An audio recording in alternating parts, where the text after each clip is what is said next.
Bienvenue sur JCN en français pour cette nouvelle présentation des vélos des pros et parmi les nouveautés 2020, il nous manque encore cette version reliftée du Merida Reacto. Mais avant de vous livrer tous les secrets de ce bolide, pensez à cliquer sur s'abonner juste en dessous pour soutenir JCN en français. Ce nouveau Merida est la propriété de l'une des grosses cuisses du peloton, le sprinter italien Sonny Colbrelli. Et il faut dire que les couleurs de la Bahrain McLaren lui vont à ravir. Si vous vous souvenez des coloris des années précédentes, c'était un peu fade à mon goût. Là, ça claque tout en restant élégant. Commençons par les nouveautés sur ce cadre qui, impossible de se tromper, est bien un aéro.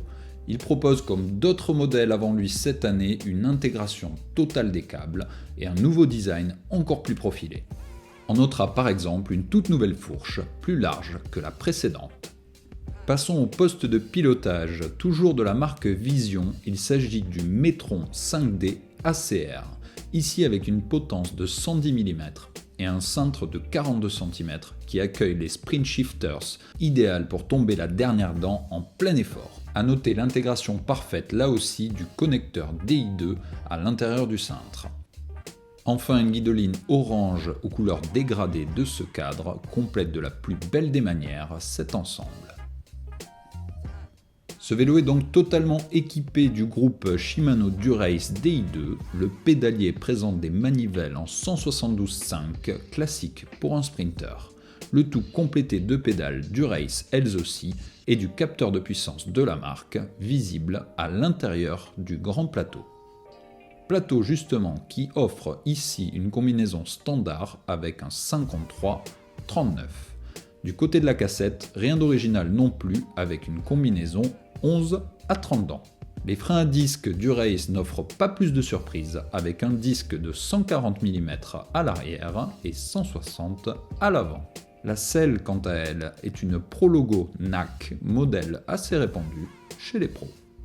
Si vous cherchez du non conventionnel, il faut se tourner vers les roues car Colbrelli utilise une combinaison de moins en moins fréquente avec deux roues à dimensions différentes. À savoir une Vision Metron de 50 mm à l'arrière alors qu'il s'agit d'une 35 mm à l'avant. La paire montée de boyaux Continental Pro LTD en 25 mm. Enfin, les porte-bidons sont quant à eux des Elite Leggero Carbone. Place aux chiffres alors. Sonny affiche une hauteur de selle de 56,5 cm, ce qui lui offre a priori un centre de gravité bas idéal dans les sprints. Sa longueur bec de selle au guidon est elle de 71,2 cm.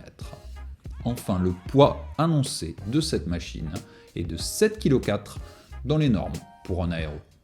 J'espère encore une fois que vous avez kiffé cette machine d'exception. Dites-nous en commentaire si, comme moi, vous trouvez son coloris particulièrement réussi ou au contraire trop voyant. Et n'oubliez pas de voter dans l'app JCN pour le plus beau vélo des pros cette année. À bientôt!